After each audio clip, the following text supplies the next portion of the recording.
중고자동차 구입에 있어서 하이라이트는 바로 이 부분이죠. 차량의 하자 부분입니다.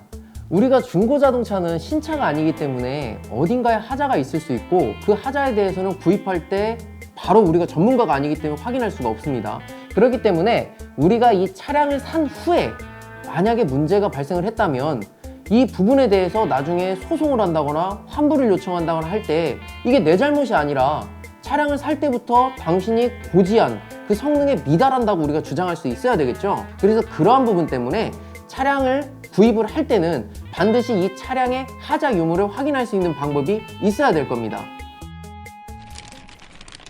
지금부터 제가 말씀드리고자 하는 부분이 차량을 구입할 때 차량의 하자 부분을 확인하는 방법과, 그리고 딜러가 차량을 판매하면서 고지한 성능 또는 그 하자 유무가 다를 때 이를 대처할 수 있는 방법입니다.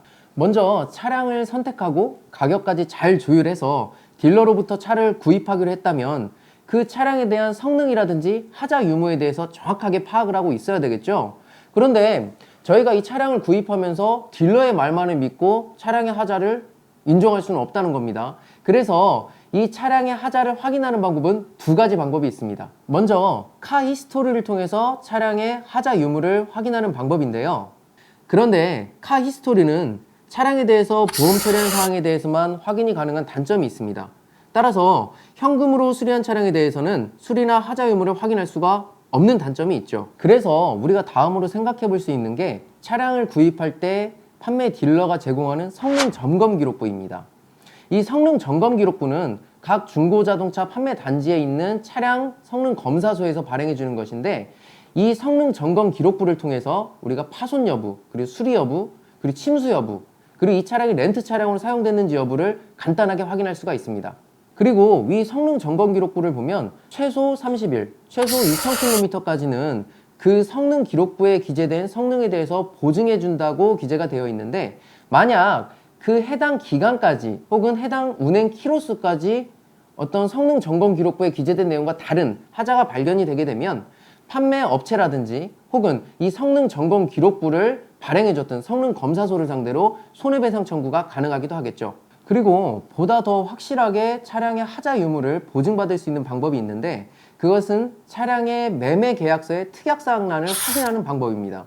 자유롭게 정해진 내용 없이 당사자가 상호 협의하에 기재하시면 되는 건데, 주로 추후에 분쟁의 소지가 있을 만한 내용을 기재하시는 게 효과적일 겁니다. 예를 들면 중고자동차의 경우에는 차량 출고 후에 15일간은 매매계약서만으로 보험가입이 가능하고 일단 운행이 가능하기 때문에 해당 딜러와 협의하에 차량 이전 등록 없이 며칠간은 차량을 운행을 하되, 만약에 성능부에 기재되지 않은 하자가 운행 중에 발견됐을 때는 서로 환불을 해주고 계약을 취소하기로 한다. 이렇게 기재를 해두면 상호 분쟁이 발생했을 경우에 빠르게 해결이 가능하기도 하겠죠. 판매한 딜러 입장에서도 차량 성능에 대해서 거짓으로 고지한 바가 없다면 15일까지는 아니라도 며칠간 정도 차량을 시운전해보고 거기에 대해서 발견되는 하자에 대해서까지는 보증을 해주는 것을 거부할 이유는 없을 겁니다. 그럼 만약에 성능 점검 기록부와 하자 유무 내용이 다른 것으로 확인이 되면 어떠한 방법을 생각해 볼 수 있을까요? 지금 임PD의 질문이 사실상 오늘 저희가 다뤄본 주제의 최종적인 결론이 되겠죠.